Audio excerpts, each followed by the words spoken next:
Disclaimer, I am not SEBI registered. I am just sharing my views here for my friends, which wish to take my help. Do trade or invest at your own risk. I am not responsible for any losses and won't claim anything from your profits either. Be aware of what you are trading and take financial advices from your advisors before jumping in. Hi everyone. Last weekend यहाँ पर हमने बोला था कि ऊपर की ओर जाएगा तो नीचे जाएगा, और अगर नीचे की ओर गया तो ऊपर जाएगा। देखते हैं क्या हुआ।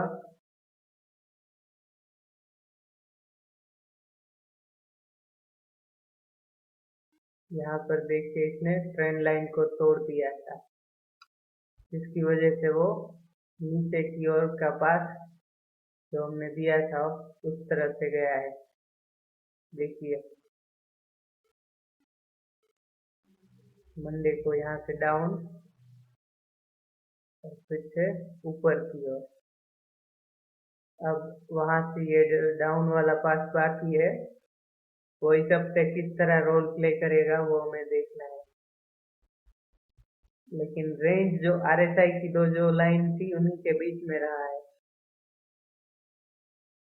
तो ये था लास्ट वीकेंड। अब नेक्स्ट वीकेंड के लिए, क्योंकि फिर से ये बराबर बॉर्डर पे आ गया है ट्रेंड लाइन के, यानी फिर से ये पुरानी ट्रेंड लाइन को फॉलो करके ऊपर जाना है 22,000 की ओर, तो उसे ऊपर रहना होगा।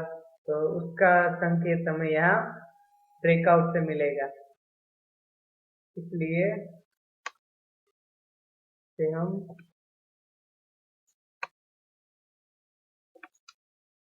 खींच लेते हैं थोड़ा आगे।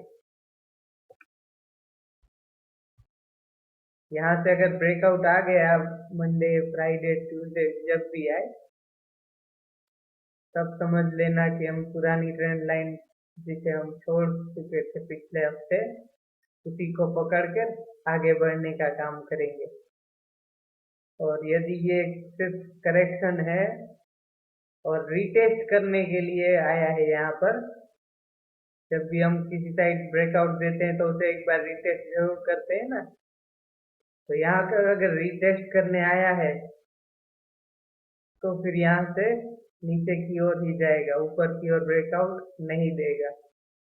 ये बात हो गई RSI की। अब जरा वीकली चार्ट पे देख लेते हैं।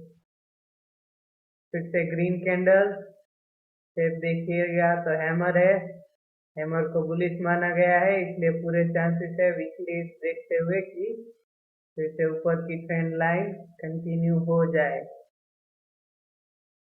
अगर हो गई तो इसमें जो ऊपर का लेवल है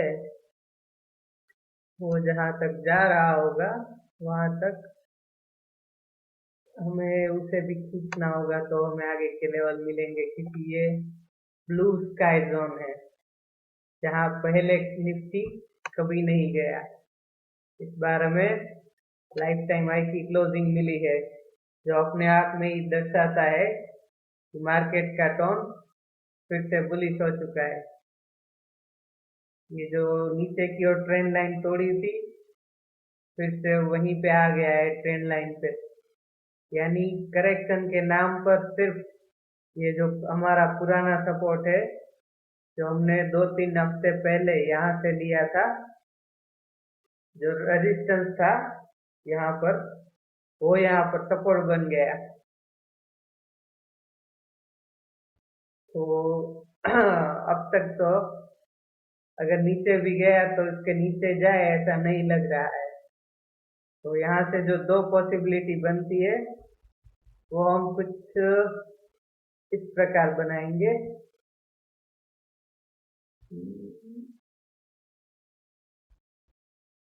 अगर ब्रेकआउट नहीं टिका, रिटेस्ट करके फिर से नीचे ही जाना है, तब भी यहाँ पर थोड़ा बहुत सपोर्ट लेने की कोशिश करेगा और हो सकता है फिर से लोअर हाई बनाए यहाँ पर और फिर ज्यादा गिरे।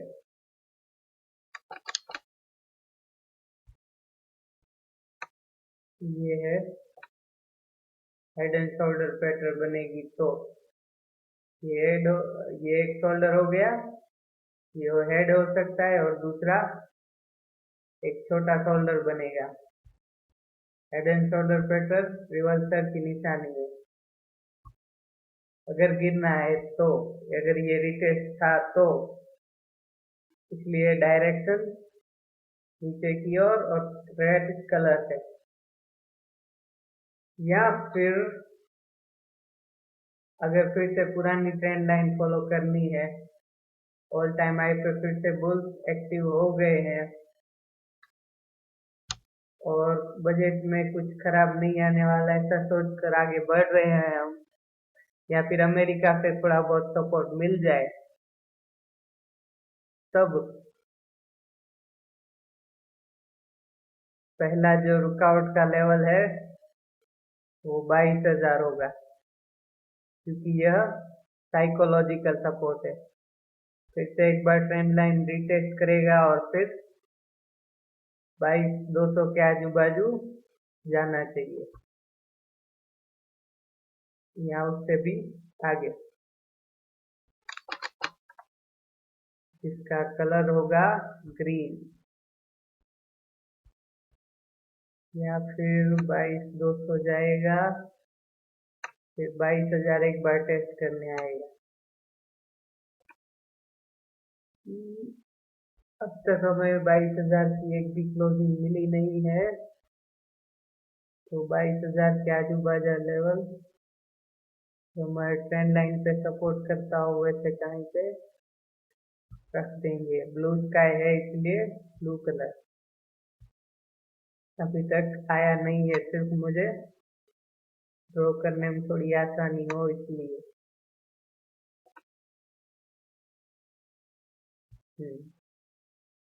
बुल केस, बेयर केस, इसके बीच हो सकता है, क्योंकि ट्रेंड लाइन पर है, दोनों साइड में से एक साइड डिसाइड करने में उसे टाइम लगे, तो यहाँ पे 2-3 कैंडल यहीं पे बनेगी इसी ट्रेंड लाइन पे, ना ऊपर की ओर ना नीचे की ओर। एग्जैक्ट डायरेक्शन हमें आरएसआई से मिलेगी। ऊपर जाना है तो उसके लिए यहाँ ब्रेकआउट जरूरी है, नीचे जाना है तो फिर से इसी दोनों के बीच आना जरूरी है। आरएसआई लीडिंग इंडिकेटर है, इसीलिए उससे डायरेक्शन कंफर्म करने के लिए यहीं से करें। पहले यहाँ से डायरेक्शन मिलेगी और प्राइस उसे कंफर्म करता है, इसीलिए इसे प्राइस एक्शन कहते हैं। यहाँ डायरेक्शन, प्राइस पे उसका कंफर्मेशन, दोनों साथ मिलेंगे तो आपकी ट्रेडिंग अच्छी होती जाएगी। इन्वेस्टर के लिए, क्योंकि लाइफ टाइम हाई पे नई पोजीशन नहीं बनाएंगे, अगर बनाएंगे तो लंबी अवधि के लिए अच्छे फंडामेंटल वाले ही स्टॉक लेंगे, या फिर गिरावट पर और खरीदारी होने की पूरी तैयारी के साथ ही लेंगे। इलेक्शन के बाद हमें मौका मिल सकता है तब लेंगे, या बजट में, या उससे पहले अमेरिका की वजह से कुछ गिरता है तो उसकी वजह से मौका मिल सकता है। जो इन्वेस्ट किया हुआ है उसे बेचना नहीं है, और अच्छी क्वालिटी की कंपनी है तो रखें। अगर कहीं पुराने फंसे हुए हैं तो उसे निकालने का भी सही समय हो सकता है, ज्यादा लालच में नहीं आना है।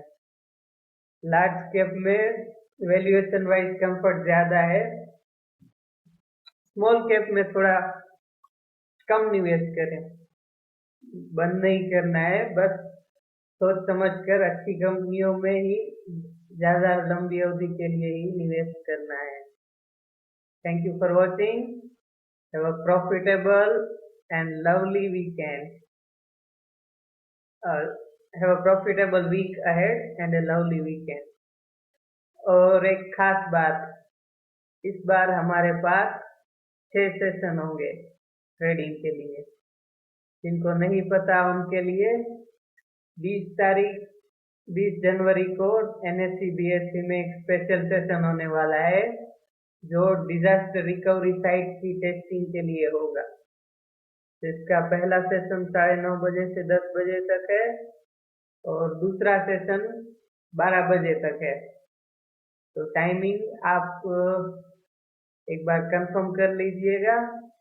20 तारीख को मार्केट शनिवार को भी चालू है, तो 6 सेशन होंगे तो एक्शन थोड़ा ज्यादा होगा। That's it. Keep supporting